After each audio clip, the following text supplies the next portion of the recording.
On this episode of Doing the Most, we are going to make an award-winning coffee mead.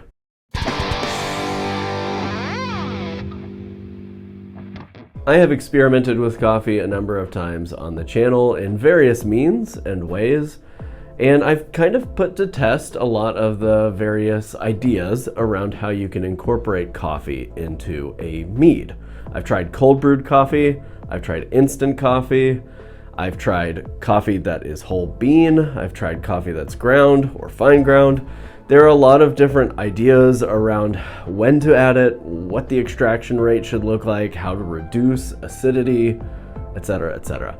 And in all my reading, all my testing, and in online anecdotes that I've read on our Discord server and other Discord servers, whole bean coffee extracted for 2 days up to 5 days seems to be the way to go. And so I decided that for 2024, I really wanted to tackle a coffee mead. It's one of the few styles that I've not kind of taken on head on and tried to make my own recipe around. And so I used some of those ideas as well as some interesting ideas to come up with my own coffee mead recipe. And it just so turns out that a bottle of this mead recipe that I brewed back in October just won a 3rd place medal with a combined score of 41 out of 50 at the Red Earth Brewers Spring Brew Off.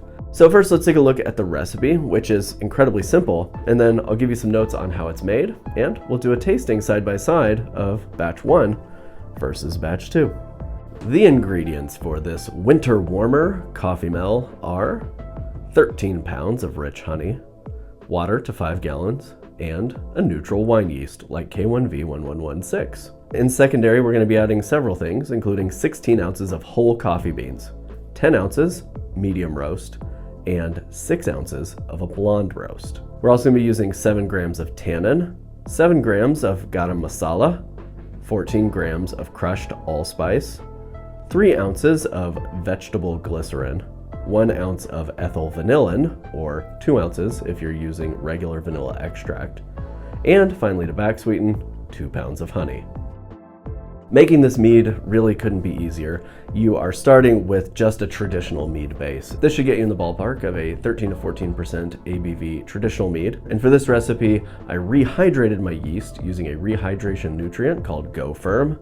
And I also used a staggered nutrient addition schedule that had me adding 6 grams of Fermade O every day for 3 days. I sent bottles of this original recipe around to several people from my Doing the Most Discord community. They all loved it, and they all provided some feedback.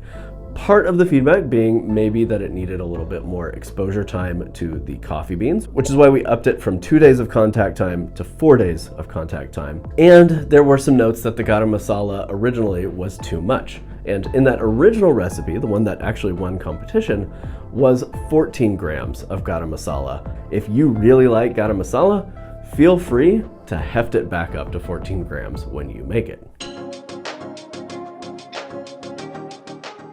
So you just get your water in, get everything mixed up. Add your rehydrated yeast, pour it in, let it ferment, and stick to your nutrient schedule.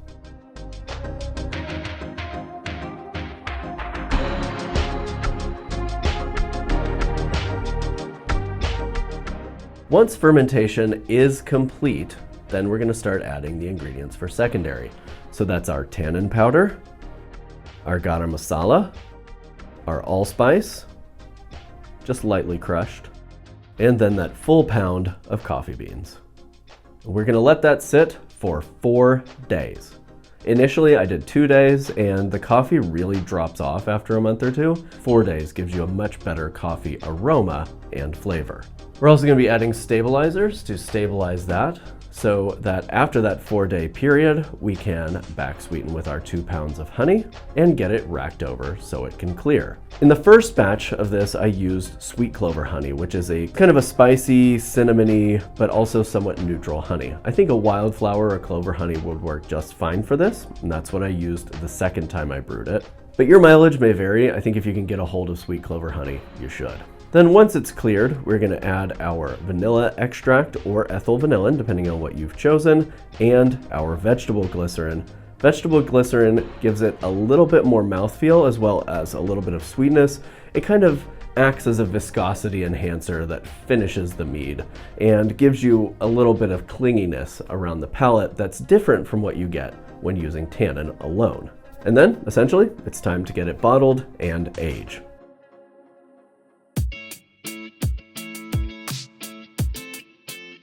So like I said, the version we're going to be tasting today is going to be the very first version, the version that won at competition this weekend. And they had some good notes. Clover honey type sweetness, underlying spiciness. On the flavor, they said initial honey sweetness quickly fades behind the coffee and spices, yet keeps check at times. The spices dry out towards the earthy, warm, spicy finish. Excellent job, super spicy, black pepper, clove, cinnamon, and coffee. Seems lighter on the taste, very sweet, medium body. Super smooth and well done. Keep doing savory meads. Super cool entry. I get different flavors every time I take a sip. Spice warmth matches. One of their notes was less garam masala, and so we'll talk about that. And I thought it might be fun. You guys have mentioned before that you'd like to see me do some compare and contrast. So I have a bottle of batch number 2, what I would consider the batch, but let's go ahead and try the one that won. It's got a nice straw color, not too dark, not what you would expect from a coffee mead, is it? You'd expect it to be dark, black, kind of like a stout or a root beer. But no, it's nice and light and delicate because you're just making essentially cold brew whole bean coffee and then using a little spice to kind of bring it up with a little bit of backbone. It's all coffee on the nose. Being that it's still, about 7 months old, you do get just a little bit of heat in there, but not overpowering, not overpowering at all.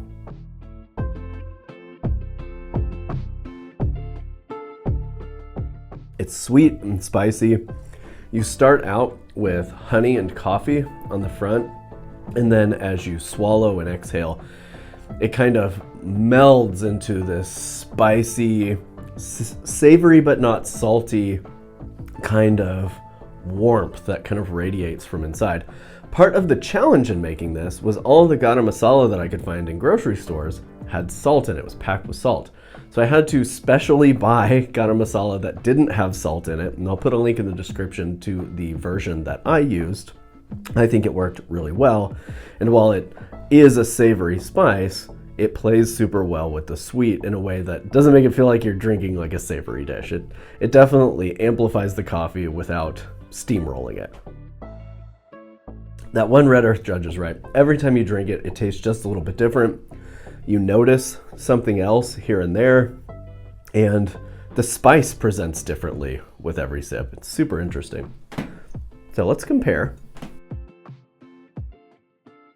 Really, the only change in this version was the added contact time, 4 days on the beans and spices, and reducing the amount of garam masala from 14 grams to 7.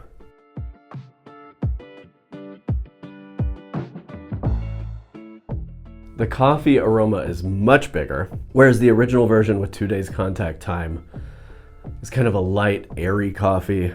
This one feels more like the scent in the air when you're standing in line waiting to order coffee at an upscale coffee shop. It's dark and deep, really earthy.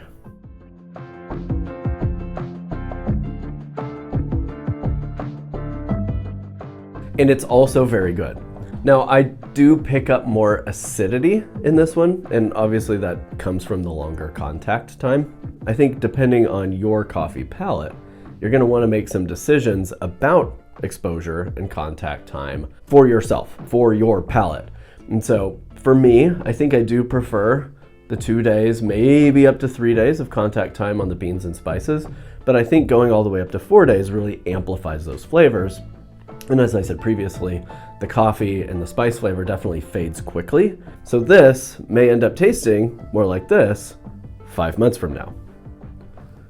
You can also see that this one is quite a bit darker and more yellow than the one with a shorter contact time. Overall, I had a lot of fun playing with coffee as a flavor, and I had a lot of fun using garam masala and allspice to really bulk up the backbone on this recipe. I think there are a number of ways you can riff on this, and I think there are a number of things we can learn from this. Particularly, whole bean coffee seems to have a better extraction of the aromatics that you want from coffee in a mead without extracting the acid or the bitterness or that bite that you get from an over-extracted coffee. When I make this again, and I know I will because I still have a bunch of coffee over there, I think I'm going to stick in the 2 to 3 day contact time range. I like the lighter version of it, and it's not as much of a wallop in your face of coffee flavor. Coffee has been super fun to play with. If you have experience using coffee in homebrew, leave a comment. Let us know what you have learned and what has worked best for you